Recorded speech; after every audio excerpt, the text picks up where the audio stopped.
Economic Outlook, a forum organized by the Business Economic Students Association of the Faculty of Management and Finance at the University of Colombo, was held at the Professor Jairatna Auditorium at the Colombo University today.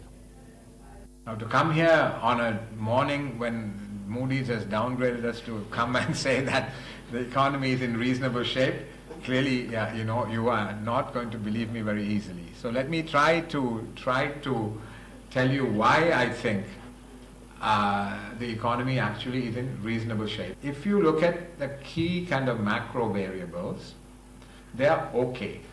I wouldn't say they're good, but they're okay. And certainly the economy is not on the verge of collapsing. Our potential growth rate, according to central bank calculations, is 5.75%. So we are well below our potential. However, in 2017, the number was 3.2%. So there is an upward trend. So next year, we should get above 4%.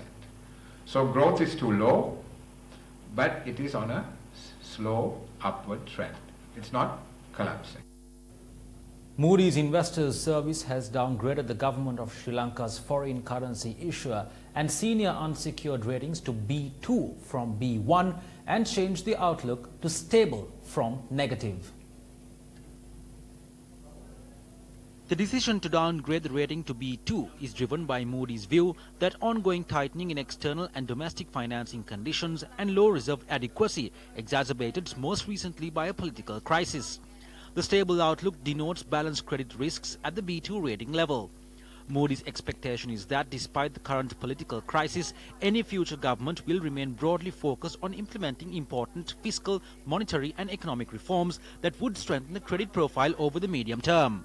Issuing a press release this evening, the central bank says it is of the view that the decision by Moody's Investors Service does not properly reflect the country's macroeconomic fundamentals and therefore unwarranted. The Central Bank of Sri Lanka reiterates that Sri Lanka's macroeconomic position has neither deteriorated nor has there been any policy slippage since Moody's last rating decision in July 2018, in spite of the recent developments in the country's political sphere. It adds Sri Lanka's current level of gross official reserves amounting to $7.2 billion is sufficient for the country to meet its external debt obligations in the period ahead. In addition, as a precautionary measure, the CBSL has initiated negotiations with central banks of friendly nations with regard to obtaining foreign currency swap facilities of sizable amounts.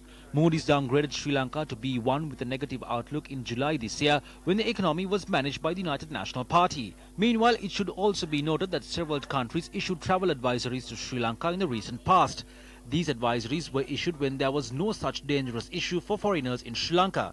Isn't the downgrading done by Moody's a familiar situation?